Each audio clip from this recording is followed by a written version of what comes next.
চলতি মাসের শেষ ভাগে 2 টেস্টের সিরিজ খেলতে পাকিস্তান সফর করবে বাংলাদেশ ক্রিকেট দল। সে সিরিজের জন্য দল ঘোষণা করেছে বাংলাদেশ ক্রিকেট বোর্ড। সাবেক অধিনায়ক সাকিব আল হাসানকে নিয়ে স্কোয়াড সাজিয়েছেন নির্বাচকরা।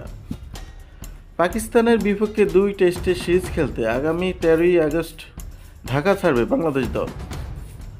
17ই আগস্ট পাকিস্তানে যাওয়ার কথা থাকলেও পাকিস্তান ক্রিকেট বোর্ড আমন্ত্রণ 4 দিন আগেই সেখানে যাবে নাজমুল হোসেন শান্তর দল। পাকিস্তান সিরিজের দলে সাকিব সহ সিনিয়র ক্রিকেটারদের রাখার ব্যাখ্যায় প্রধান নির্বাচক গাজী আশরাফ হোসেন লিপু বলেন, এই সংস্করণে আমাদের সেরা খেলোয়াড়দের দলে অন্তর্ভুক্ত করতে চেয়েছি। এটা ভারসাম্যপূর্ণ স্কোয়াড। মুশফিক, মমিনুল এবং সাকিব মিলে 216 ম্যাচ খেলেছে। এই অভিজ্ঞতার কোনো বিকল্প নেই।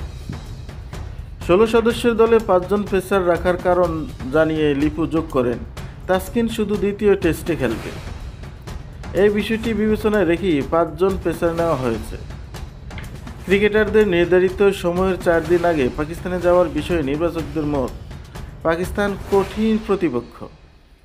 লাহোরে আমরা অনুশীলনের জন্য বেশি সময় পাব, এটা আমাদের জন্য ভালো। এছাড়া যেসব ক্রিকেটাররা এখনও দলের সঙ্গে পাকিস্তানে রয়েছেন, ওই কন্ডিশনে তাদের অভিজ্ঞতা বেশ কাজে লাগবে। আগামী 21শে আগস্ট রাওয়ালপিন্ডিতে মাঠে গড়াবে বাংলাদেশ ও পাকিস্তানের মধ্যকার প্রথম টেস্ট। 30শে আগস্ট করাচিতে শুরু হবে সিরিজের দ্বিতীয় ও শেষ টেস্ট।